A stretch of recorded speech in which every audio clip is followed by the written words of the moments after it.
This could be a very dangerous fire season in Central Oregon. Do you know how to keep your home safe?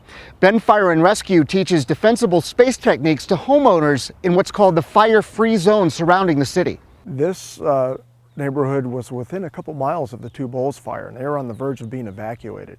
So that's kind of hits home as to the vulnerability of wildfire. This neighborhood has taken a project approach to reduce fuels, and you can see behind us all of the piles. They're reducing ladder fuels and reducing the brush concentration. So when and if a fire occurs in the area, it would be lower intensity. The firefighters would have a better opportunity to stop the spread of the fire and to reduce the threat to the structures. Well, the Two Bowls fire, which was only a few miles to the west of here, and I happened to be actually the first engine on that fire, and we were chasing it back and forth in here. You know, this neighborhood was one of the neighborhoods we were really concerned about because, again, one of the few things we can't control in those fires is the winds. And if they had the wind shifted direction and started coming directly out of the west, these neighborhoods here would have been right in line of that fire. And once you have a fire of that size moving forward, there's not a whole lot you can do about it necessarily. The close-in home ignition zone is the area that's threatened not really by the main fire front, but by the embers.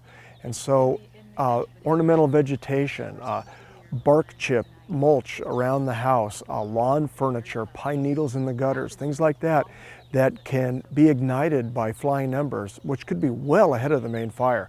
That's that home ignition zone. What homeowners can do to prevent embers from starting fires on or near their home can protect their home. And what the neighborhood has done is they've reduced the threat of fire spreading into the crowns of the trees by limbing up the trees. We call that removing ladder fuels. Along with that, we remove some of the brush understory. We don't take it all out, but we remove enough to break up the continuity so fire doesn't spread and carry through the brush into the trees.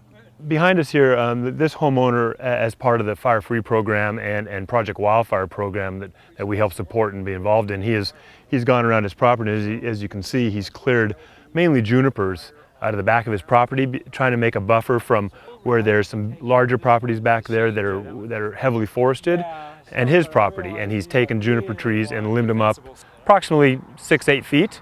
Got the ladder fuels out of the lower branches.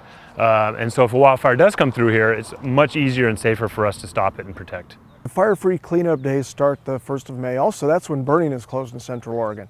But starting the first weekend in May, there will be not landfill, and the west side site in Bend will be open for dumping of yard debris, the branches and brush that we ask that you cut to help improve your home ignition zone. Yeah, the importance of neighborhood associations is huge because you can get the entire neighborhood to come together and mitigate those potential fire hazards throughout the entire neighborhood. Usually it's one home that'll start in these situations, and if that one home starts, it can spread to neighboring properties. And if we can get the entire neighborhood and community to mitigate those dangers, we can potentially stop that fire spread through the entire community.